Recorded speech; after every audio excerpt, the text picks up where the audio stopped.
Hello everyone, welcome to എഡുഗാരൻ്റെ weekly current affair സെഷനിലേക്ക് എല്ലാവർക്കും സ്വാഗതം. ആദ്യമായിട്ട് നമ്മൾ ഡിസ്കസ് ചെയ്യാൻ പോകുന്നത് ഡൽഹി എന്ന് പറയുന്ന യൂണിയൻ ടെറിട്ടറിയുടെ പുതിയ ചീഫ് മിനിസ്റ്ററിനെ കുറിച്ചാണ്. കഴിഞ്ഞ കറണ്ട് അഫയർ സെഷനിൽ നമ്മൾ ഡൽഹി ഇലക്ഷൻ റിസൾട്ടിനെ കുറിച്ച് ഡിസ്കസ് ചെയ്തിട്ടുണ്ടായിരുന്നു. ആം ആദ്മി പാർട്ടിയുടെയും ഭാരതീയ ജനതാ പാർട്ടിയുടെയും പൊസിഷനുകളെ കുറിച്ചൊക്കെ ഡിസ്കസ് ചെയ്തിട്ടുണ്ടായിരുന്നു. ഇത്തവണ നമ്മൾ ഡിസ്കസ് ചെയ്യുന്നത് ഡൽഹി ചീഫ് മിനിസ്റ്റർ രേഖ ഗുപ്തയെ കുറിച്ചാണ്. ഭാരതീയ ജനതാ പാർട്ടിയാണ് ഡൽഹി ഭരിക്കുന്നത്. ഭാരതീയ ജനതാ പാർട്ടിയുടെ നേതാവായ രേഖ ഗുപ്തയാണ് ഡൽഹിയുടെ ചീഫ് മിനിസ്റ്റർ പദവിയിലേക്ക് അവർ എത്തിച്ചിരിക്കുന്നത് എന്നുള്ള കാര്യം ഓർത്തുകൊള്ളുക. ഡൽഹിയുടെ ഒപ്പോസിഷൻ ലീഡർ എന്ന് പറയുന്നത് അതിഷി മർലിയാണ്. അതിഷി മർലിയെ നമുക്കറിയാം, ഡൽഹിയുടെ മുൻ ചീഫ് മിനിസ്റ്ററും ആം ആദ്മി പാർട്ടി നേതാവ് ആണ് അതിഷി മർലി. ഈ അതിഷി മർലിക്ക് ഒരു പ്രത്യേകത കൂടിയുണ്ട്. ഡൽഹിയിൽ ആദ്യമായിട്ടാണ് ഒരു വനിത ഒപ്പോസിഷൻ ലീഡർ ആകുന്നത്. ഇതിനു മുമ്പ് വനിതകൾ ഡൽഹിയിൽ ചീഫ് മിനിസ്റ്റർ ആയിട്ടുണ്ട്. സുഷമ സ്വരാജ് ഒക്കെ നമുക്കറിയാം, BJP കാരി തന്നെയായിരുന്നു സുഷമ സ്വരാജ്. പക്ഷേ ആദ്യമായിട്ടാണ് ഡൽഹിയിൽ ഒരു വനിത നമ്മളുടെ ഒപ്പോസിഷൻ ലീഡറായിട്ട് വരുന്നത്. സോ ഡൽഹിയുടെ ഒപ്പോസിഷൻ ലീഡർ എന്ന് പറയുന്നത് അതിഷി മർലിയാണ്. ആം ആദ്മി പാർട്ടിക്കാരിയാണ് എന്നുള്ള കാര്യം ഓർത്തുകൊള്ളുക. ആം ആദ്മി പാർട്ടി ഇന്ത്യയിലെ ഒരു നാഷണൽ പാർട്ടിയാണ്. ആം ആദ്മി പാർട്ടിയുടെ കൺവീനർ എന്ന് പറയുന്നത് ഡൽഹിയുടെ മുൻ മുഖ്യമന്ത്രി ആയിരുന്ന അരവിന്ദ് കെജ്രിവാളാണ് എന്നുള്ള കാര്യം കൂടി നോട്ട് ചെയ്ത് വെക്കുക. അടുത്തതായിട്ട് നമ്മൾ ഡിസ്കസ് ചെയ്യാൻ പോകുന്നത് മൗറീഷ്യസിൻ്റെ 57ാമത് നാഷണൽ ഡേയുമായി ബന്ധപ്പെട്ടിട്ടുള്ള ഒരു കറണ്ട് അഫെയർ ആണ്. നിങ്ങൾ വിചാരിക്കുന്നുണ്ടായിരിക്കും, എന്തിനാണ് ലോകത്ത് ഇത്രയും രാജ്യം ഉണ്ടായിട്ട് മൗറീഷ്യസിൻ്റെ നാഷണൽ ഡേയെ കുറിച്ച് നമ്മൾ പഠിക്കുന്നത് എന്നുള്ളത്. മൗറീഷ്യസിൻ്റെ നാഷണൽ ഡേ ഈ മാർച്ച് 12-നാണ്. 57ാമത്തെ നാഷണൽ ഡേ ആണ് ഈ മാർച്ച് 12-ന് അവർ ആഘോഷിക്കുന്നത്. നമ്മൾ എന്തുകൊണ്ടാണത് പഠിക്കുന്നത് എന്ന് ചോദിച്ചു കഴിഞ്ഞാൽ അതിൻ്റെ മുഖ്യ അതിഥി എന്ന് പറയുന്നത് ഇന്ത്യയുടെ പ്രധാനമന്ത്രിയായ നരേന്ദ്രമോദിയാണ്. അപ്പോൾ 57ാമത് ദേശീയ ദിനത്തിനോടനുബന്ധിച്ച് മൗറീഷ്യസിൻ്റെ മുഖ്യ അതിഥിയായി ചെല്ലുന്നത് നമ്മളുടെ നരേന്ദ്രമോദിയാണ് എന്നുള്ള കാര്യം നോട്ട് ചെയ്ത് വെക്കുക. 56ാമത്, അതായത് ഇതിനു മുമ്പുള്ള ദേശീയ ദിനത്തിലെ മുഖ്യ അതിഥി കൂടി നമുക്കൊന്ന് ഡിസ്കസ് ചെയ്യാം. അത് നമുക്ക് വളരെ പ്രധാനപ്പെട്ട വ്യക്തിയാണ്. ഇന്ത്യയുടെ first citizen, supreme chief commander of Indian army, Indian navy, Indian air force എന്നൊക്കെ അറിയപ്പെടുന്ന നമ്മളുടെ ദ്രൗപദി മുർമു ആണ് എന്നുള്ള കാര്യം ഓർത്തുകൊള്ളുക. ദ്രൗപദി മുർമുവിനെ കുറിച്ച് സ്ഥിരമായി എക്സാമുകൾക്ക് ചോദിക്കുന്നത്, ദ്രൗപദി മുർമു ഇതിനു മുമ്പ് ഏത് ഭരണഘടനാ പദവിയിലായിരുന്നു ഇരുന്നത് എന്നാണ് ചോദിക്കുന്നത്. അതായത് നിലവിലെ സാഹചര്യത്തിൽ അവരൊരു കോൺസ്റ്റിറ്റ്യൂഷണൽ ഓഫീസിലാണ്, ഇന്ത്യയുടെ പ്രസിഡന്റാണ്. ഇതിനു മുമ്പ് അവർ ജാർഖണ്ഡിൻ്റെ ഗവർണറായിരുന്നു എന്നുള്ള കാര്യം കൂടി ഓർത്തുകൊള്ളുക. അതുപോലെ ഏത് സ്റ്റേറ്റിൽ നിന്നാണ് ദ്രൗപദി മുർമു വരുന്നത് എന്ന് ചോദിക്കും. ഒഡീസക്കാരിയാണ് മുർമു എന്നുള്ള കാര്യം കൂടി ഓർത്തുകൊള്ളുക. ദ്രൗപദി മുർമുവിന് മറ്റ് പ്രസിഡന്റുകളിൽ നിന്നുള്ള പ്രത്യേകത എന്താണ് എന്ന് ചോദിച്ചു കഴിഞ്ഞാൽ ഇന്ത്യയിലെ ഫസ്റ്റ് പേഴ്സൺ ആണ് ദ്രൗപദി മുർമു. ട്രൈബൽ വിഭാഗത്തിൽ നിന്ന് വരുന്ന ഫസ്റ്റ് പേഴ്സൺ ആണ്. ഇനി വനിതാ പ്രാധാന്യത്തിൽ നിന്ന് രണ്ടാമത്തെ വ്യക്തി കൂടിയാണ് എന്നുള്ള കാര്യം ഓർക്കുക. അതായത് വനിതാ പ്രസിഡന്റ് ആകുന്ന രണ്ടാമത്തെ വ്യക്തി കൂടിയാണ് ദ്രൗപദി മുർമു എന്നുള്ള കാര്യം കൂടി ഓർക്കുക. അപ്പോൾ ആദ്യത്തെ വ്യക്തി എന്ന് പറയുന്നത് പ്രതിഭ പാട്ടേലാണ് എന്നുള്ള കാര്യം കൂടി ഒന്ന് അപ്ഡേറ്റ് ചെയ്യുക. നമ്മൾ മൗറീഷ്യസിനെ കുറിച്ചാണ് ഡിസ്കസ് ചെയ്തത്. അപ്പം സാധാരണഗതിയിൽ 193 രാജ്യങ്ങളാണ് UN അംഗീകരിച്ചിട്ടുള്ളത്. ഈ രാജ്യങ്ങളുടെ എല്ലാം ക്യാപിറ്റലും കറൻസിയും നമ്മൾ പ്രധാനമായും ശ്രദ്ധിക്കണം. അപ്പോൾ അത് കുറച്ചുകൂടി ബുദ്ധിമുട്ടുള്ള കാര്യമാണ്. നമ്മൾ ഇംഗ്ലീഷിൽ ഇടിയൊക്കെ എടുത്ത് പഠിക്കുകയാണെങ്കിൽ പിഗ്സ് മൈറ്റ് ഫ്ലൈ എന്ന് പറയുന്ന ഒരു ഇടിയം നമുക്ക് അവിടെ യൂസ് ചെയ്യാം. അതായത് ഇമ്പോസിബിൾ ആയിട്ടുള്ള ഒരു കാര്യമാണ് എന്നുള്ളത്. പക്ഷേ ന്യൂസ് പേപ്പേഴ്സ് ബ്രേക്ക് ചെയ്യുന്ന, നമ്മൾ എക്സാം എഴുതുന്നതിന് 6 മാസങ്ങൾക്ക് മുമ്പുള്ള ന്യൂസ് പേപ്പേഴ്സിൽ വരുന്ന പ്രധാനപ്പെട്ട രാജ്യങ്ങളുടെ ക്യാപിറ്റൽ, അവരുടെ കറൻസി എല്ലാം കൃത്യമായി നോക്കുക. അപ്പോൾ ഇപ്പോൾ നമ്മൾ ഡിസ്കസ് ചെയ്യുന്നത് മൗറീഷ്യസിനെ കുറിച്ചാണ്. സോ മൗറീഷ്യസിൻ്റെ ക്യാപിറ്റൽ എന്ന് പറയുന്നത് പോർട്ട് ലൂയിസ് ആണ് എന്നുള്ള കാര്യം നോട്ട് ചെയ്ത് വെക്കുക. അതുപോലെ മൗറീഷ്യസിൻ്റെ പ്രൈം മിനിസ്റ്റർ എന്ന് പറയുന്നത് നവീൻ രാംഗൂലൻ ആണ് എന്നുള്ള കാര്യം ഓർത്തുകൊള്ളുക. ഡോക്ടർ നവീൻ രാംഗൂലൻ. ആൻഡ് നമ്മളുടെ മൗറീഷ്യസിൻ്റെ കറൻസി എന്ന് പറയുന്നത് മൗറീഷ്യസ് റുപ്പിയാണ് എന്നുള്ള കാര്യം കൂടി നോട്ട് ചെയ്ത് വെക്കുക. അടുത്തതായിട്ട് നമ്മൾ ഡിസ്കസ് ചെയ്യാൻ പോകുന്നത് ഡേറ്റ്സ് ആൻഡ് ഡേ എന്നീ വിഭാഗത്തിൽ നിന്നുള്ള ഒരു കറണ്ട് അഫെയർ ആണ്. ഫെബ്രുവരി 28. നമുക്കറിയാം, ഫെബ്രുവരി 28-ൻ്റെ പ്രത്യേകത ഇന്ത്യയിൽ നാഷണൽ സയൻസ് ഡേ ആണ്. സാധാരണഗതിയിൽ ഈ ഡേറ്റ്സും ഡേയും പഠിക്കുമ്പോൾ നമ്മൾ ശ്രദ്ധിക്കേണ്ട കാര്യം എന്ന് പറയുന്നത്, ആ ഡേറ്റിന് നമ്മൾ വർഷം, അതായത് എക്സാം എഴുതാൻ പോകുന്ന വർഷം നമുക്ക് ഇന്ത്യ ഗവൺമെൻറ് അല്ലെങ്കിൽ ആ ഡേറ്റ് ആഘോഷിക്കുന്നവർ നൽകിയ തീം ഏതാണ് എന്നുള്ളതാണ് നമ്മൾ ഡിസ്കസ് ചെയ്യേണ്ടത്. അപ്പോൾ ഫെബ്രുവരി 22, 2025 നാഷണൽ സയൻസ് ഡേയുടെ തീം എന്ന് പറയുന്നത് empowering Indian youth for global leadership in science and innovation for Viksit Bharat എന്നാണ് എന്നുള്ള കാര്യം നോട്ട് ചെയ്ത് വെക്കുക. അതുപോലെ തന്നെ നമുക്കറിയാം, നമ്മളുടെ രാമൻ എഫക്റ്റുമായി ബന്ധപ്പെട്ടിട്ടാണ് നമ്മൾ ഫെബ്രുവരി 28 നാഷണൽ സയൻസ് ഡേ ആയിട്ട് ആഘോഷിക്കുന്നത്. രാമൻ എഫക്റ്റ് എന്ന് പറയുന്നത് സ്കാറ്ററിംഗ് ഓഫ് ലൈറ്റ് ആണ് എന്നുള്ള കാര്യം ഓർത്തു വെക്കുക. It's A catering of flight എന്ന് പറയുന്നത് CV രാമനുമായി ബന്ധപ്പെട്ടിട്ടുള്ളതാണ്. CV രാമന് 1930 ലോകത്തിലെ ഏറ്റവും വലിയ പ്രൈസായ നോബൽ സമ്മാനം കിട്ടിയത് ഈ സ്കാറ്ററിംഗ് ഓഫ് ലൈറ്റ് അല്ലെങ്കിൽ രാമൻ എഫക്റ്റ് എന്നീ അറിയപ്പെടുന്ന ഒന്നിനാണ്. 1930 CV രാമന് നോബൽ കിട്ടി എന്ന് നമ്മൾ പറഞ്ഞു. ഏഷ്യയിൽ തന്നെ ഫിസിക്സിന് നോബൽ സമ്മാനം കിട്ടുന്ന ആദ്യത്തെ വ്യക്തിയാണ് CV രാമൻ എന്നുള്ള കാര്യം ഓർത്തുകൊള്ളുക. ഇനി ഇന്ത്യയിൽ ആദ്യമായി നോബൽ കിട്ടുന്നത് CV രാമനല്ല. ഇന്ത്യയിൽ ആദ്യമായി നോബൽ കിട്ടുന്നത് നമ്മളുടെ ഗീതാഞ്ജലിക്ക് രവീന്ദ്രനാഥ് ടാഗോറിനാണ്. അത് ലിറ്ററേച്ചറിനാണ്. എന്നാൽ ഫിസിക്സിന് നോബൽ സമ്മാനം ആദ്യമായി ലഭിക്കുന്നത് CV രാമനാണ്.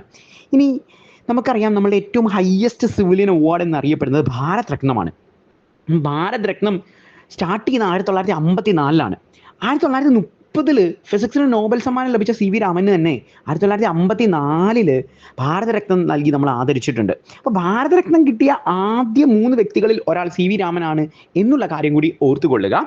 നമ്മളുടെ രവീന്ദ്രനാഥ് ടാഗോറിന് നമ്മൾ പറഞ്ഞു ഇന്ത്യയിൽ ആദ്യമായി ഒരാൾ നോബൽ വാങ്ങിക്കുന്ന ടാഗോറാണ് എന്നുള്ള കാര്യം പറഞ്ഞു. ടാഗോറിന് പക്ഷേ രാജ്യം ഹയസ്റ്റ് സിവിലിൻ അവാർഡായ ഭാരതരത്നം ഇതുവരെ നൽകിയിട്ടില്ല എന്നുള്ള കാര്യം കൂടി ഓർത്തു വെക്കുക. അടുത്തതായിട്ട് നമ്മൾ ഡിസ്കസ് ചെയ്യാൻ പോകുന്നത് ബുക്സ് ആൻഡ് ഓതേഴ്സ് എന്നീ വിഭാഗത്തിൽ നിന്നുള്ള ഒരു കറണ്ട് അഫയേഴ്സ് ആണ്. 2025 ഇന്റർനാഷണൽ ബുക്കർ പ്രൈസ് ലോങ് ലിസ്റ്റിലേക്ക് ഇടം നേടിയ ഇന്ത്യയിൽ നിന്നുള്ള ഒരു കഥാസമാഹാരത്തെക്കുറിച്ചാണ് നമ്മൾ ഡിസ്കസ് ചെയ്യുന്നത്. നമ്മുടെ പുസ്തകത്തിൻ്റെ പേര് എന്ന് പറയുന്നത് ഹാർട്ട് ലാമ്പ് എന്നുള്ളതാണ്. ബാനു മുസ്തക് എന്ന് പറയുന്ന കന്നഡ എഴുത്തുകാരിയാണ് ഈ ഹാർട്ട് ലാമ്പ് എഴുതിയത്. നമുക്കറിയാം ബുക്കർ പ്രൈസുകളുടെ പ്രത്യേകത എന്താണ് എന്നുള്ളത്. അതായത് പ്രാദേശിക ഭാഷകളിൽ എഴുതുകയും പിന്നീട് ഇംഗ്ലീഷിലേക്ക് ട്രാൻസ്ലേറ്റ് ചെയ്യുകയും ചെയ്യുന്ന പുസ്തകങ്ങളെയാണ് നമ്മൾ ഇൻ്റർനാഷണൽ ബുക്കർ പ്രൈസിലേക്ക് പരിഗണിക്കുന്നത്. സോ ബാനു മുസ്തക് എഴുതിയ ഈ ഹാർട്ട് ലാമ്പ് ട്രാൻസ്ലേറ്റ് ചെയ്തത് ദീപ ബസ്തിയാണ് എന്നുള്ള കാര്യം കൂടി നോട്ട് ചെയ്ത് വെക്കുക. അടുത്തതായിട്ട് നമ്മൾ ഡിസ്കസ് ചെയ്യാൻ പോകുന്നത് അപ്പോയിൻമെൻറ്റ് വിഭാഗത്തിൽ നിന്നുള്ള ഒരു കറണ്ട് അഫെയർ ആണ്. Security exchange board of India SEBI. നമുക്കറിയാം ഇന്ത്യയിലെ ഒരു സ്റ്റാറ്റ്യൂട്ടറി ബോഡിയാണ് ഈ സെബി എന്ന് പറയുന്നത്. 1992 സെബി ആക്ട് പ്രകാരമാണ് security exchange board of India നിലവിൽ വരുന്നത്. അതിൻ്റെ പുതിയ ചെയർമാനായിട്ട് തുഹിൻ കാന്ത് പാണ്ഡെ നമ്മൾ നിയമിച്ചു എന്നുള്ള വാർത്തയാണ് നമ്മൾ ഡിസ്കസ് ചെയ്യുന്നത്. 3 വർഷത്തേക്കാണ് തുഹിൻ കാന്ത് പാണ്ഡെയെ നമ്മൾ നിയമിച്ചിരിക്കുന്നത്. മാധുരി പുഞ്ചിനെ റീപ്ലേസ് ചെയ്തുകൊണ്ടാണ് തുഹിൻ കാന്ത് പാണ്ഡ നമ്മളുടെ സെബിയുടെ പുതിയ ചെയർമാനായിരിക്കുന്നത് എന്നുള്ള കാര്യം കൂടി ഓർത്തു വെക്കുക. മാധുരി പുഞ്ചിനെ കുറിച്ച് ഒരുപാട് ചോദ്യങ്ങൾ എക്സാമുകൾക്ക് വന്നിട്ടുണ്ടായിരുന്നു. എന്തുകൊണ്ടാണ് എന്ന് ചോദിച്ചു കഴിഞ്ഞാൽ ഒന്നാമത് സെബിയുടെ ചെയർമാനാണ്. മറ്റൊരു കാര്യം എന്ന് പറയുന്നത് സെബിയുടെ ചെയർപേഴ്സൺ പദവി അലങ്കരിക്കുന്ന ആദ്യത്തെ വനിത എന്ന് പറയുന്ന പദവിയും നമ്മളുടെ മാധുരി പുഞ്ചിന് തന്നെയാണ് എന്നുള്ള കാര്യം ഓർത്തുകൊള്ളുക. ഇനി എത്രാമത്തെ ചെയർമാനായിട്ടായിരുന്നു മാധുരി പുഞ്ച് വന്നത് എന്നും കോമ്പറ്റേറ്റീവ് എക്സാമുകൾക്ക് ചോദിച്ചിട്ടുണ്ടായിരുന്നു. 10ാമത്തേതായിരുന്നു മാധുരി എന്നുള്ള കാര്യം നോട്ട് ചെയ്ത് വെക്കുക. അപ്പോൾ സ്വാഭാവികമായിട്ട് പുതിയതായിട്ട് തിരഞ്ഞെടുക്കപ്പെട്ട തുഹിൻ കാന്ത് പാണ്ഡെ എത്രാമത്തേതാണ് എന്ന് ഇനിയുള്ള ചോദ്യങ്ങളിൽ നമുക്ക് പ്രതീക്ഷിക്കാം. സോ സെബിയുടെ 11ാമത്തെ ചെയർമാനായിട്ടാണ് തുഹിൻ കാന്ത് പാണ്ഡെ എത്തിയിരിക്കുന്നത് എന്നുള്ള കാര്യം കൂടി നോട്ട് ചെയ്ത് വെക്കുക. അടുത്തതായിട്ട് നമ്മൾ ഡിസ്കസ് ചെയ്യാൻ പോകുന്നത് ഒരു ബാങ്കിങ് കറണ്ട് അഫെയർ ആണ്. നമ്മളുടെ ഇൻഡസ്ലൻഡ് ബാങ്ക് PGTIയുടെ ഒഫീഷ്യൽ ബാങ്കിങ് പാർട്ട്ണറായിട്ട് തീരുമാനിച്ചു എന്നുള്ള കാര്യമാണ് നമ്മൾ ഡിസ്കസ് ചെയ്യുന്നത്. നമുക്കറിയാം പ്രൊഫഷണൽ ഗോൾഫ് ടൂർ ഓഫ് ഇന്ത്യയാണ് നമ്മൾ PGTI എന്ന് വിളിക്കുന്നത്. ഇൻഡസ് ബാങ്കിനെ കുറിച്ച് ഡിസ്കസ് ചെയ്യുകയാണെങ്കിൽ ഇൻഡസ് ബാങ്കിൻ്റെ MDയും CEOയും എന്ന് പറയുന്നത് സുമന്ത് കാത്പാലിയ ആണ് എന്നുള്ള കാര്യം നോട്ട് ചെയ്ത് വെക്കുക. അതുപോലെ നമ്മളുടെ PGTIനെ കുറിച്ച് ഡിസ്കസ് ചെയ്യുകയാണെങ്കിൽ അതിൻ്റെ പ്രസിഡന്റ് എന്ന് പറയുന്നത് ഇന്ത്യയുടെ മുൻ ക്രിക്കറ്ററായ കപിൽ ദേവ് ആണ് എന്നുള്ള കാര്യം കൂടി നോട്ട് ചെയ്ത് വെക്കുക. അടുത്തതായിട്ട് നമ്മൾ ഡിസ്കസ് ചെയ്യാൻ പോകുന്നത് യൂട്യൂബ് ക്യാപിറ്റൽ ഓഫ് ഇന്ത്യയെക്കുറിച്ചാണ്. നമുക്കറിയാം നമ്മൾ എക്സാമുകൾക്ക് നിക്നെയിമുകളുടെ പ്രാധാന്യം. സിറ്റി ഓഫ് ജോയ് കൊൽക്കത്തയാണ്, പിങ്ക് സിറ്റി ഓഫ് ഇന്ത്യ രാജസ്ഥാൻ്റെ ക്യാപിറ്റലായ ജയ്പൂരാണ് എന്നൊക്കെ പറഞ്ഞ് നമ്മൾ ഡിസ്കസ് ചെയ്യാറുള്ളതാണ്. ഇത്തവണ നമ്മൾ നോക്കുന്നത് യൂട്യൂബ് ക്യാപിറ്റലായ തുളസി എന്ന് പറയുന്ന ഒരു നഗരത്തെക്കുറിച്ചാണ്. നമ്മുടെ ഛത്തീസ്ഗഡിലെ ക്യാപിറ്റലായ റായ്പൂരിനടുത്താണ് ഈ നഗരം. ഈ നഗരത്തിനെയാണ് നമ്മൾ യൂട്യൂബ് ക്യാപിറ്റൽ ഓഫ് ഇന്ത്യ എന്ന് അറിയപ്പെടുന്നത്. അതായത് ഈ നഗരത്തിൽ 4000 ആൾക്കാരാണ് ജീവിക്കുന്നത്. ഇതിൽ 1000 പേരും യൂട്യൂബേഴ്സാണ് എന്നുള്ളതാണ് ഇതിൻ്റെ പ്രത്യേകത. അങ്ങനെയാണ് ആ നഗരത്തിന് ആ പേര് നൽകിയത്. നമുക്ക് ഛത്തീസ്ഗഡിനെ കുറിച്ച് ഡീറ്റെയിൽ ആയിട്ട് നോക്കുകയാണെങ്കിൽ ഛത്തീസ്ഗഡിൻ്റെ CM എന്ന് പറയുന്നത് വിഷ്ണു ഡിയോ സായ് ആണ്. അതുപോലെ നമ്മളുടെ ഛത്തീസ്ഗഡിൻ്റെ ക്യാപിറ്റൽ എന്ന് പറയുന്നത് നമ്മൾ ഓൾറെഡി ഡിസ്കസ് ചെയ്തു, റായ്പൂരാണ്. ഛത്തീസ്ഗഡിൻ്റെ ഗവർണർ എന്ന് പറയുന്നത് രാമൻ തേക്കയാണ് എന്നുള്ള കാര്യം കൂടി നോട്ട് ചെയ്ത് വെക്കുക. അടുത്തതായിട്ട് നമ്മൾ ഡിസ്കസ് ചെയ്യാൻ പോകുന്നത് SBI കാർഡ്സുമായി ബന്ധപ്പെട്ടിട്ടുള്ള ഒരു കറണ്ട് അഫെയർ ആണ്. SBI കാർഡ്സിൻ്റെ പുതിയ MDയും CEOയുമായിട്ട് സലൈല പാണ്ഡെ അപ്പോയിന്റ് ചെയ്തു എന്നുള്ള വാർത്തയാണ് ഡിസ്കസ് ചെയ്യുന്നത്. സലൈല പാണ്ഡെ നിലവിലെ സാഹചര്യത്തിൽ SBIയുടെ ചീഫ് ജനറൽ മാനേജറാണ്. അദ്ദേഹം റീപ്ലേസ് ചെയ്യുന്നത് അഭിജിത്ത് ചക്രവർത്തിയാണ് എന്നുള്ള കാര്യം കൂടി നോട്ട് ചെയ്ത് വെക്കുക. അടുത്തതായിട്ട് നമ്മൾ ഡിസ്കസ് ചെയ്യാൻ പോകുന്നത് ചീഫ് ഇലക്ഷൻ കമ്മീഷണറിൻ്റെ അപ്പോയിൻമെൻറ്റുമായി ബന്ധപ്പെട്ടിട്ടുള്ള ഒരു കറണ്ട് അഫെയർ ആണ്. നമുക്കറിയാം, ഇലക്ഷൻ കമ്മീഷൻ ഓഫ് ഇന്ത്യ എന്നറിയപ്പെടുന്നത് ഇന്ത്യയിലെ ഒരു ഭരണഘടനാ പദവിയാണ്. ഇന്ത്യയിലെ ഒരു കോൺസ്റ്റിറ്റ്യൂഷണൽ ഓഫീസാണ്. ആ കോൺസ്റ്റിറ്റ്യൂഷണൽ ഓഫീസിലെ ചീഫ് ഇലക്ഷൻ കമ്മീഷണറായിട്ട് ജ്ഞാനേഷ് കുമാറിനെ അപ്പോയിൻറ്റ് ചെയ്തു എന്നുള്ള വാർത്തയാണ് നമ്മൾ ഡിസ്കസ് ചെയ്യുന്നത്. നമുക്കറിയാം, ഇലക്ഷൻ കമ്മീഷണേഴ്സിനെ, ചീഫ് ഇലക്ഷൻ കമ്മീഷണറിനെ ഒക്കെ അപ്പോയിൻറ്റ് ചെയ്യാനുള്ള അധികാരം ഇന്ത്യയുടെ പ്രസിഡന്റാണ്. എന്നാൽ ജ്ഞാനേഷ് കുമാറിനെ ചീഫ് ഇലക്ഷൻ കമ്മീഷണറായിട്ട് അപ്പോയിൻറ്റ് ചെയ്തപ്പോൾ കുറച്ച് വിവാദങ്ങളൊക്കെ ഉണ്ടായി. എന്തുകൊണ്ടാണ് എന്ന് ചോദിച്ചു കഴിഞ്ഞാൽ, പുതിയതായിട്ടൊരു നിയമപ്രകാരം ചീഫ് ഇലക്ഷൻ കമ്മീഷണേഴ്സിനെ തിരഞ്ഞെടുക്കുന്ന കമ്മിറ്റിയിൽ നിന്ന് സുപ്രീം കോടതിയുടെ ചീഫ് ജസ്റ്റിസിനെ നമ്മൾ ഒഴിവാക്കി. അതായത് ഇതിനു മുമ്പ് ചീഫ് ഇലക്ഷൻ കമ്മീഷണേഴ്സിനെ അപ്പോയിൻറ്റ് ചെയ്യുന്ന കമ്മിറ്റിയിൽ ഉണ്ടായിരുന്ന വ്യക്തികൾ എന്ന് പറയുന്നത് സുപ്രീം കോടതിയുടെ ചീഫ് ജസ്റ്റിസ് ഉണ്ടായിരുന്നു. നിലവിലെ സാഹചര്യത്തിൽ സുപ്രീം കോടതി ചീഫ് ജസ്റ്റിസിനെ റിമൂവ് ചെയ്തു. നിലവിലെ സാഹചര്യത്തിൽ കമ്മിറ്റിയിലുള്ള ആളുകൾ എന്ന് പറയുന്നത് ഒന്ന് ഇന്ത്യയുടെ പ്രൈം മിനിസ്റ്ററും, മറ്റൊന്ന് ഇന്ത്യയുടെ ഒരു ക്യാബിനറ്റ് മിനിസ്റ്ററും, മറ്റൊന്ന് ഇന്ത്യയുടെ ഒപ്പോസിഷൻ ലീഡറുമാണ്. നമുക്കറിയാം, ഇന്ത്യയുടെ ഇപ്പോഴത്തെ ഒപ്പോസിഷൻ ലീഡർ എന്ന് പറയുന്നത് രാഹുൽ ഗാന്ധിയാണ്. അപ്പം ജ്ഞാനേഷ് കുമാറിനെ ചീഫ് ഇലക്ഷൻ കമ്മീഷണറുമായി തിരഞ്ഞെടുത്തതുമായി ബന്ധപ്പെട്ടിട്ട് രാഹുൽ ഗാന്ധി ഒരു ഡിസൻറ്റ് നൽകി എന്നുള്ളതാണ് ജ്ഞാനേഷ് കുമാറിൻ്റെ അപ്പോയിൻമെൻറ്റിൽ ഒരു വിവാദം ഉണ്ടായത്. അതുകൊണ്ട് നമ്മൾ കൃത്യമായി ഈ ആരൊക്കെയാണ് കമ്മിറ്റിയിൽ ഉണ്ടായിരുന്നത് എന്നുള്ളത്, അതുപോലെ നമ്മളുടെ ചീഫ് ഇലക്ഷൻ കമ്മീഷണർ ആരാണ്, ചീഫ് ഇലക്ഷൻ കമ്മീഷണറിനെ അപ്പോയിൻറ്റ് ചെയ്യുന്നത് ആരാണ് എന്നുള്ള കാര്യങ്ങളെല്ലാം വ്യക്തമായി നോക്കണം. സോ ചീഫ് ഇലക്ഷൻ കമ്മീഷണറിനെ അപ്പോയിൻറ്റ് ചെയ്യുന്നത് ഇന്ത്യയുടെ പ്രസിഡന്റാണ്. സെലക്ഷൻ കമ്മിറ്റിയെക്കുറിച്ച് നമ്മൾ ഓൾറെഡി ഡിസ്കസ് ചെയ്തിട്ടുണ്ട്. അപ്പം ഇന്ത്യയിൽ ഇലക്ഷൻ കമ്മീഷൻ എന്ന് പറയുന്നത് ഒരു കോൺസ്റ്റിറ്റ്യൂഷണൽ ഓഫീസാണ് എന്നുള്ള കാര്യം കൂടി നോട്ട് ചെയ്ത് വെക്കുക. അടുത്തതായിട്ട് നമ്മൾ ഡിസ്കസ് ചെയ്യാൻ പോകുന്നത് അപ്പോയിൻമെൻറ്റ് വിഭാഗത്തിൽ നിന്നുള്ള ഒരു കറണ്ട് അഫെയർ ആണ്. 2025 ഫെബ്രുവരിയിൽ ഇന്ത്യയുടെ പ്രൈം മിനിസ്റ്ററായ നരേന്ദ്ര ദാമോദർ ദാസ് മോഡിയുടെ പ്രിൻസിപ്പൽ സെക്രട്ടറി ആയിട്ട് ശക്തികാന്ത് ദാസിനെ നിയമിച്ചു എന്നുള്ള വാർത്തയാണ് നമ്മൾ ഡിസ്കസ് ചെയ്യുന്നത്. നമ്മളുടെ കറണ്ട് അഫെയർ സെഷനുകളിൽ സ്ഥിരമായി നമ്മൾ കേട്ടുകൊണ്ടിരുന്ന ഒരു പേരാണ് ഈ ശക്തികാന്ത് ദാസ് എന്നുള്ളത്. Banks of bank, central bank എന്നൊക്കെ അറിയപ്പെടുന്ന റിസർവ് ബാങ്ക് ഓഫ് ഇന്ത്യയുടെ 25ാമത്തെ ഗവർണറായിട്ടായിരുന്നു ശക്തികാന്ത് ദാസിൻ്റെ പേര് നമ്മൾ കേട്ടുകൊണ്ടിരുന്നത്. നിലവിലെ സാഹചര്യത്തിൽ ഈ ശക്തികാന്ത് ദാസിനെയാണ് ഇന്ത്യയുടെ പ്രധാനമന്ത്രിയുടെ പ്രിൻസിപ്പൽ സെക്രട്ടറി ആയിട്ട് നമ്മൾ നിയമിച്ചത്. ഇന്ത്യക്ക് പ്രൈം മിനിസ്റ്ററിന് പ്രിൻസിപ്പൽ സെക്രട്ടറി ആയിട്ട് PK മിശ്ര എന്ന് പറയുന്ന ഒരു വ്യക്തിത്വം കൂടിയുണ്ട്. അതായത് 2 പ്രിൻസിപ്പൽ സെക്രട്ടറിമാരാണ് നിലവിലെ സാഹചര്യത്തിലുള്ളത്. ഒന്ന് നമ്മളുടെ PK മിശ്രയും, മറ്റേത് നമ്മളുടെ ശക്തികാന്ത് ദാസും. റിസർവ് ബാങ്കിൻ്റെ ഇപ്പോഴത്തെ ഗവർണർ എന്ന് പറയുന്നത് സഞ്ജയ് മൽഹോത്രയാണ് എന്നുള്ള കാര്യം കഴിഞ്ഞ കറണ്ട് അഫെയർ സെഷനുകളിൽ നമ്മൾ ഡിസ്കസ് ചെയ്തതാണ്. അതുകൂടി ഒന്ന് ഓർത്തിരിക്കുക എന്നുള്ള കാര്യം ഓർമ്മിപ്പിക്കുന്നു. അടുത്തതായിട്ട് നമ്മൾ ഡിസ്കസ് ചെയ്യാൻ പോകുന്നത് സ്കീമുകളുമായി ബന്ധപ്പെട്ടിട്ടുള്ള ഒരു കറണ്ട് അഫെയർ ആണ്. ജൻ നിവേശ് എന്ന് പറയുന്ന ഒരു മ്യൂച്വൽ ഫണ്ട് നിക്ഷേപ പദ്ധതിയെക്കുറിച്ചാണ് നമ്മൾ ഡിസ്കസ് ചെയ്യുന്നത്. ഈ ജൻ നിവേശ് എന്ന് പറയുന്ന ജനകീയ മ്യൂച്വൽ ഫണ്ട് നിക്ഷേപ പദ്ധതി ആരംഭിച്ചത് SBIയുടെ മ്യൂച്വൽ ഫണ്ടാണ് എന്നുള്ള കാര്യം ഓർത്തുകൊള്ളുക. ഇതിൻ്റെ കൂടെ തന്നെ പേടിഎമ്മും സെറോദയും ഗ്രോയും SBI മ്യൂച്വൽ ഫണ്ടിൻ്റെ കൂടെ കൊളാബ് ചെയ്തിട്ടാണ് ഈ ജൻ നിവേശ് എന്ന് പറയുന്ന മ്യൂച്വൽ ഫണ്ട് നിക്ഷേപ പദ്ധതി ആരംഭിച്ചത് എന്നുള്ള കാര്യം കൂടി നോട്ട് ചെയ്ത് വെക്കുക. അടുത്തതായിട്ട് നമ്മൾ ഡിസ്കസ് ചെയ്യാൻ പോകുന്നത് സ്പോർട്സിൽ നിന്നുള്ള ഒരു അവാർഡാണ്. Sports star aces award 2025.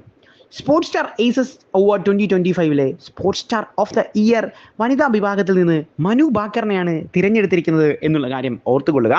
Manu Bhaker നമുക്ക് എല്ലാവർക്കും പരിചയമുള്ള വ്യക്തിയാണ്. ഇന്ത്യയുടെ ഷൂട്ടിംഗ് താരമാണ് നമ്മളുടെ മനു ഭാക്കർ എന്നുള്ള കാര്യം ഓർത്തുകൊള്ളുക. ഒളിമ്പിക്സിൽ മെഡൽ ജേതാവ് കൂടിയായിരുന്നു നമ്മളുടെ മനു ഭാക്കർ. ഇനി sports star of the year പുരുഷ വിഭാഗത്തിൽ തിരഞ്ഞെടുത്തിരിക്കുന്നത് നമുക്ക് എല്ലാവർക്കും അഭിമാനിക്കാവുന്ന മലയാളി കൂടിയായ ഇന്ത്യയുടെ ഹോക്കി താരമായ PR ശ്രീജേഷ് ആണ് എന്നുള്ള കാര്യം നോട്ട് ചെയ്ത് വെക്കുക. അതുപോലെ തന്നെ ടീമുകൾക്കും അവാർഡ് നൽകിയിട്ടുണ്ട്. അതായത് national team of the year ആയി തിരഞ്ഞെടുത്തിരിക്കുന്നത് ഇന്ത്യയുടെ വനിതാ ചെസ് ടീമും ഇന്ത്യയുടെ പുരുഷ ചെസ് ടീമുമാണ് എന്നുള്ള കാര്യം കൂടി നോട്ട് ചെയ്ത് വെക്കുക. അടുത്തതായിട്ട് നമ്മൾ ഡിസ്കസ് ചെയ്യാൻ പോകുന്നത് ഒരു ഇന്റർനാഷണൽ അപ്പോയിൻമെന്റ് ആണ്. Federal bureau of investigation FBI. നമുക്കറിയാം US-മായി ബന്ധപ്പെട്ടിട്ടുള്ള ഒരു ഏജൻസിയാണ് ഈ federal bureau of investigation FBI എന്ന് പറയുന്നത്. US-ന്റെ FBIയുടെ ഡയറക്ടറായിട്ട് ഒരു ഇന്ത്യൻ വംശജനെ അവർ നിയമിച്ചു. അതുകൊണ്ടാണ് നമ്മളിത് ഡിസ്കസ് ചെയ്യുന്നത്. അദ്ദേഹത്തിന്റെ പേര് എന്ന് പറയുന്നത് കാഷ് പട്ടേൽ ആണ് എന്നുള്ള കാര്യം നോട്ട് ചെയ്ത് വെക്കുക. അടുത്തതായിട്ട് നമ്മൾ ഡിസ്കസ് ചെയ്യാൻ പോകുന്നത് ഇന്ത്യയുടെ വടക്ക് കിഴക്കൻ സംസ്ഥാനങ്ങളായ നോർത്ത് ഈസ്റ്റേൺ സ്റ്റേറ്റുകളിലെ 7 സിസ്റ്റർ സ്റ്റേറ്റുകളിലെ പ്രധാനപ്പെട്ട ഒരു സ്റ്റേറ്റായ നാഗാലാൻഡിനെ കുറിച്ചാണ്. അതായത് 28 സ്റ്റേറ്റുകളുടെ ക്യാപിറ്റൽ പഠിച്ചിട്ടേ നമുക്ക് എക്സാമിനേഷന് കയറാൻ സാധിക്കൂ എന്നുള്ള കാര്യം നമുക്കറിയാം. അവിടെ സ്ഥിരമായി എക്സാമുകൾക്ക് ചോദിക്കാറുള്ളത് സിസ്റ്റർ സ്റ്റേറ്റുകളെ കുറിച്ചാണ്. അതായത് ഇന്ത്യക്ക് 7 സിസ്റ്റർ സ്റ്റേറ്റുകളാണ് ഉള്ളത്. 7 സിസ്റ്റർ സ്റ്റേറ്റ്സ്: അരുണാചൽ പ്രദേശ്, ആസാം, മണിപ്പൂർ, മേഘാലയ, മിസോറാം, ത്രിപുര, നാഗാലാൻഡ്. ഇത് 7മാണ് ഇന്ത്യയുടെ സിസ്റ്റർ സ്റ്റേറ്റുകൾ എന്ന് പറയുന്നത്. ഇതിലെ നാഗാലാൻഡിന്റെ 17ാമത്തെ ജില്ലയെക്കുറിച്ചാണ് നമ്മൾ ഡിസ്കസ് ചെയ്യുന്നത്. നാഗാലാൻഡിന് പുതിയൊരു ജില്ല കൂടി വന്നു. 17ാമത്തെ ജില്ലയായിട്ട് മേലൂരിയെ നമ്മൾ രൂപീകരിച്ചു എന്നുള്ള കാര്യമാണ് ഡിസ്കസ് ചെയ്യുന്നത്. നമുക്കറിയാം നാഗാലാൻഡിന്റെ ക്യാപിറ്റൽ എന്ന് പറയുന്നത് കൊഹിമയാണ്. നാഗാലാൻഡിന്റെ ചീഫ് മിനിസ്റ്റർ എന്ന് പറയുന്നത് നെയ്ഫ്യൂ റിയോ ആണ്. നാഗാലാൻഡിന്റെ ഗവർണർ എന്ന് പറയുന്നത് ഗണേഷ് ആണ് എന്നുള്ള കാര്യം കൂടി നോട്ട് ചെയ്ത് വെക്കുക. നമുക്ക് ബാക്കി സിസ്റ്റർ സ്റ്റേറ്റുകളുടെ ക്യാപിറ്റൽ കൂടി ഒന്ന് നോക്കാം. ഇന്ത്യയുടെ ഈസ്റ്റേൺ സ്റ്റേറ്റ് എന്നറിയപ്പെടുന്ന അരുണാചൽ പ്രദേശ് ഒരു സിസ്റ്റർ സ്റ്റേറ്റ് ആണ്. അരുണാചൽ പ്രദേശിന്റെ ക്യാപിറ്റൽ എന്ന് പറയുന്നത് ഇറ്റാനഗറാണ്. ആസാമിന്റെ ക്യാപിറ്റൽ ഡിസ്പൂരാണ്.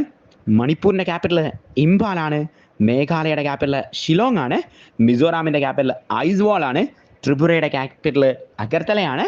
നാഗാലാൻഡിന്റെ ക്യാപിറ്റൽ കൊഹിമയാണ് എന്നുള്ള കാര്യം കൂടി ഓർത്തു വെക്കുക.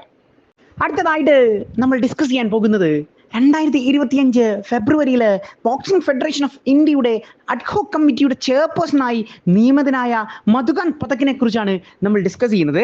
നമുക്കറിയാം ഇന്ത്യയിലെ ബോക്സിംഗ് ഫെഡറേഷൻ എന്ന് പറയുന്നത് ഒരുപാട് വിവാദങ്ങളൊക്കെ ആകുകയും സുപ്രീം കോടതി വരെ കയറുകയും ചെയ്തിരുന്ന ഒരു സാഹചര്യം ഇന്ത്യയിൽ ഉണ്ടായിരുന്നു. അതുകൊണ്ട് എന്തായാലും നമ്മൾ ഈ അഡ്ഹോക് കമ്മിറ്റിയുടെ ചെയർപേഴ്സണെ കൃത്യമായി പഠിച്ചു വെക്കേണ്ടതാണ്. മധുകാന്ത് പഥക്കാണ് ഈ പറയുന്ന നമ്മളുടെ ബോക്സിംഗ് ഫെഡറേഷൻ ഓഫ് ഇന്ത്യയുടെ അഡ്ഹോക് കമ്മിറ്റി ചെയർപേഴ്സണായി നിയമിച്ചിരിക്കുന്നത്. നമുക്കറിയാം ഈ അഡ്ഹോക് കമ്മിറ്റി എന്ന് പറയുന്നത് അല്ലെങ്കിൽ അഡ്ഹോക് എന്ന് പറയുന്ന വേർഡ് ഇംഗ്ലീഷിൽ സാധാരണഗതിയിൽ വൊക്കാബുലറി പാറ്റേണിൽ നമ്മളോട് സ്ഥിരമായി എക്സാമുകൾക്ക് ചോദിക്കാറുള്ള ഒരു പാറ്റേൺ ആണ്. അഡ്ഹോക് എന്ന് പറയുന്നത് ഒരു ലാറ്റിൻ ഫ്രേസ് ആണ്. അഡ്ഹോക്കിൻ്റെ പ്രത്യേകത നമ്മൾ ടെമ്പററി അല്ലെങ്കിൽ ഒരു സ്പെഷ്യൽ പർപ്പസിന് വേണ്ടി എന്നൊക്കെ മീനിങ് ആയിട്ട് വരുന്ന ഒരു വേർഡാണ് ഈ അഡ്ഹോക് എന്നുള്ള കാര്യം കൂടി ഓർത്തുകൊള്ളുക. അപ്പം നിലവിലെ സാഹചര്യത്തിൽ ബോക്സിംഗ് ഫെഡറേഷനിൽ അഴിമതി ഉള്ളതുകൊണ്ടും കെടുകാര്യസ്ഥ ഉള്ളതുകൊണ്ടും നമ്മളുടെ ബോക്സിംഗ് ഫെഡറേഷൻ പുതിയതായിട്ടുള്ള ഒരു അഡ്ഹോക് കമ്മിറ്റിയാണ് നിയമിച്ചത്. ആ കമ്മിറ്റിയുടെ ചെയർപേഴ്സൺ ആയിട്ടാണ് മധുകാന്ത് പഥക് വരുന്നത് എന്നുള്ള കാര്യം കൂടി ഓർത്തു വെക്കുക. അടുത്തതായിട്ട് നമ്മൾ ഡിസ്കസ് ചെയ്യാൻ പോകുന്നത് ബുക്സ് ആൻഡ് ഓതേഴ്സ് വിഭാഗത്തിൽ നിന്നുള്ള ഒരു കറണ്ട് അഫയേഴ്സ് ആണ്. Life on Mars collected stories എന്ന് പറയുന്ന ഒരു പുസ്തകത്തെക്കുറിച്ചാണ് നമ്മൾ ഡിസ്കസ് ചെയ്യുന്നത്. ഈ പുസ്തകം എഴുതിയത് നമിത ഗോഖലെയാണ് എന്നുള്ള കാര്യം നോട്ട് ചെയ്ത് വെക്കുക. അടുത്തതായിട്ട് നമ്മൾ ഡിസ്കസ് ചെയ്യാൻ പോകുന്നത് ടൈം മാഗസിനുമായി ബന്ധപ്പെട്ടിട്ടുള്ള ഒരു കറണ്ട് അഫെയർ ആണ്. നമ്മളുടെ എക്സാമുകൾക്ക് സ്ഥിരമായി ചോദിച്ചു വരുന്ന ഒരു പാറ്റേൺ ആണ് ഈ ടൈം മാഗസിൻ എന്ന് പറയുന്നത്. ഇത്തവണ നമ്മൾ ഡിസ്കസ് ചെയ്തത് 2025 ടൈം മാഗസിൻ്റെ വുമൻ ഓഫ് ദ ഇയർ ലിസ്റ്റിലേക്ക് ഇടം നേടിയ ഇന്ത്യക്കാരിയെക്കുറിച്ചാണ്. Her name is Purnima Devi Barman. ഇന്ത്യയിൽ നിന്ന് ആകെ ഒരാൾ മാത്രമാണ് ഈ ലിസ്റ്റിൽ എത്തിയിരിക്കുന്നത്. പൂർണിമ ദേവി ബർമൻ ഒരു ആസാംകാരിയാണ്. വൈൽഡ് ലൈഫ് കോൺട്രിബ്യൂഷനുമായി ബന്ധപ്പെട്ടിട്ടാണ് നമുക്ക് പൂർണിമ ദേവി ബർമന് ഈ ലിസ്റ്റിൽ ഇടം നേടാൻ സാധിച്ചത് എന്നുള്ള കാര്യം കൂടി നോട്ട് ചെയ്ത് വെക്കുക. അടുത്തതായിട്ട് നമ്മൾ ഡിസ്കസ് ചെയ്യാൻ പോകുന്നത് INS ഗുൽദാറിനെ കുറിച്ചാണ്. INS ഗുൽദാർ ഇന്ത്യൻ നേവിയുടെ ഒരു ഷിപ്പായിരുന്നു. ഈ INS Guldar Indian navy Maharashtra tourism കോർപ്പറേഷന് നൽകിയിട്ടുണ്ടായിരുന്നു. ഇപ്പോൾ ഇന്ത്യയിലെ ആദ്യത്തെ അണ്ടർ വാട്ടർ മ്യൂസിയമായിട്ട് INS ഗുൽദാർ എത്തിയിരിക്കുന്നു എന്നുള്ള കാര്യമാണ് നമ്മൾ ഡിസ്കസ് ചെയ്യുന്നത്. നമുക്കറിയാം ഇന്ത്യയിലെ ആദ്യത്തെ അണ്ടർ വാട്ടർ മെട്രോ എവിടെയാണ് എന്ന് ചോദിച്ചു കഴിഞ്ഞാൽ അത് കൊൽക്കത്തയാണ്. സിറ്റി ഓഫ് ജോയ് എന്നറിയപ്പെടുന്ന ബംഗാളിൻ്റെ ക്യാപിറ്റലായി കൊൽക്കത്തയാണ് എന്നുള്ള കാര്യം ഓർത്തുകൊള്ളുക. ഇനി ഇന്ത്യയിൽ ആദ്യമായിട്ട് വാട്ടർ മെട്രോ എവിടെയാണ് എന്ന് ചോദിച്ചാൽ നമ്മളുടെ കൊച്ചിയിലാണ് അത് എന്നുള്ള കാര്യം കൂടി നോട്ട് ചെയ്ത് വെക്കുക. ഇനി ഇന്ത്യയിൽ ആദ്യമായി മെട്രോ റെയിൽ സർവീസ് എവിടെയാണ് വന്നത് എന്ന് ചോദിച്ചാൽ അതും നമ്മളുടെ കൊൽക്കത്തയാണ് എന്നുള്ള കാര്യം നോട്ട് ചെയ്ത് വെക്കുക. അടുത്തതായിട്ട് നമ്മൾ ഡിസ്കസ് ചെയ്യാൻ പോകുന്നത് നാഷണൽ സേഫ്റ്റി കൗൺസിൽ ഓഫ് ഇന്ത്യയുടെ സേഫ്റ്റി അവാർഡിൽ സർവശ്രേഷ്ഠ പുരസ്കാർ സർവീസ് കാറ്റഗറിയിൽ നേടിയ ഗോവ ഇന്റർനാഷണൽ എയർപോർട്ടിനെ കുറിച്ചാണ്. ഗോവ ഇന്റർനാഷണൽ എയർപോർട്ടിന്റെ പേര് എന്ന് പറയുന്നത് മനോഹർ ഇന്റർനാഷണൽ എയർപോർട്ട് ആണ് എന്നുള്ള കാര്യം ഓർത്തുകൊള്ളുക. അതായത് എയർപോർട്ടുകൾ എന്ന് പറയുന്നത് നമ്മളുടെ എക്സാമുകൾക്ക് സ്റ്റാറ്റിക് GK പാറ്റേണുകളിൽ നിന്ന് സ്ഥിരമായി വരുന്ന ഒരു ചോദ്യ പാറ്റേൺ ആണ്. ഒരു എയർപോർട്ടിന്റെ പേര് നൽകിയതിന് ശേഷം ഇത് ഇന്ത്യയിലെ ഏത് സ്റ്റേറ്റിലാണ് ഈ എയർപോർട്ട് എന്നാണ് സാധാരണഗതിയിൽ നമ്മളോട് ചോദിക്കാറുള്ളത്. സോ മനോഹർ ഇന്റർനാഷണൽ എയർപോർട്ട് എന്ന് പറയുന്നത് ഗോവ ആണ് എന്നുള്ള കാര്യം ഓർത്തുകൊള്ളുക. നമുക്കറിയാം ഗോവയുടെ മുൻ മുഖ്യമന്ത്രിയാണ് മനോഹർ പരീക്കർ. അദ്ദേഹത്തിൻ്റെയോടുള്ള ആദരസൂചകമായിട്ടാണ് നമ്മൾ ഗോവ ഇന്റർനാഷണൽ എയർപോർട്ടിന് ഈ മനോഹർ ഇന്റർനാഷണൽ എയർപോർട്ട് എന്ന് പേര് നൽകിയിരിക്കുന്നത്. നിലവിലെ സാഹചര്യത്തിൽ ഗോവയുടെ മുഖ്യമന്ത്രി എന്ന് പറയുന്നത് പ്രമോദ് സാവന്ത് ആണ്. ഗോവയുടെ ഗവർണറിനെ നമുക്ക് എല്ലാവർക്കും അറിയാം, മലയാളി കൂടിയായ ശ്രീധരൻ പിള്ളയാണ് എന്നുള്ള കാര്യം നോട്ട് ചെയ്ത് വെക്കുക. അതുപോലെ ഗോവയുടെ ക്യാപിറ്റൽ എന്ന് പറയുന്നത് പനാജിയാണ്. ഇന്ത്യയിലെ 28 സ്റ്റേറ്റുകളിലും 8 യൂണിയൻ ടെറിട്ടറികളിലും ഇന്ത്യയിലെ ഏറ്റവും ചെറിയ സ്റ്റേറ്റ് എന്ന് പറയുന്നത് ഗോവയാണ് എന്നുള്ള കാര്യം കൂടി നോട്ട് ചെയ്ത് വെക്കുക. അതുപോലെ ഇന്ത്യയിലെ ഏറ്റവും ചെറിയ കോസ്റ്റൽ ലൈൻ, ഇന്ത്യയിലെ ഏറ്റവും കുറവ് കടൽ തീരമുള്ള സ്റ്റേറ്റ് ഏതാണ് എന്ന് ചോദിച്ചാൽ അതും ഗോവ തന്നെയാണ് എന്നുള്ള കാര്യം നോട്ട് ചെയ്ത് വെക്കുക. ഈ അടുത്ത കാലത്ത് ഒരു എക്സാമിനേഷൻ ചോദിച്ചാണ് ഫെനി എന്ന് പറയുന്ന ഡ്രിങ്ക് ഏത് സ്റ്റേറ്റുമായി ബന്ധപ്പെട്ടിരിക്കുന്നു എന്നുള്ളത്. ഫെനി ഗോവയിൽ കിട്ടുന്ന ഒരു മദ്യമാണ് എന്നുള്ള കാര്യം കൂടി ഓർത്തു വെക്കുക. അവസാനമായിട്ട് നമ്മൾ ഡിസ്കസ് ചെയ്യുന്നത് ഒരു വിയോഗ വാർത്തയാണ്. 2025 ഫെബ്രുവരിയിൽ ന്യൂട്ടല്ലയുടെ പിതാവ് എന്നറിയപ്പെടുന്ന ഫ്രാൻസിസ്കോ റൈവേല അന്തരിച്ചു എന്നുള്ള വാർത്തയാണ് നമ്മൾ ഡിസ്കസ് ചെയ്യുന്നത്. ഇതോടുകൂടി എഡു ഗാർഡൻ്റെ വീക്ക്ലി കറണ്ട് അഫയർ സെഷൻ അവസാനിക്കുന്നു. Thank you.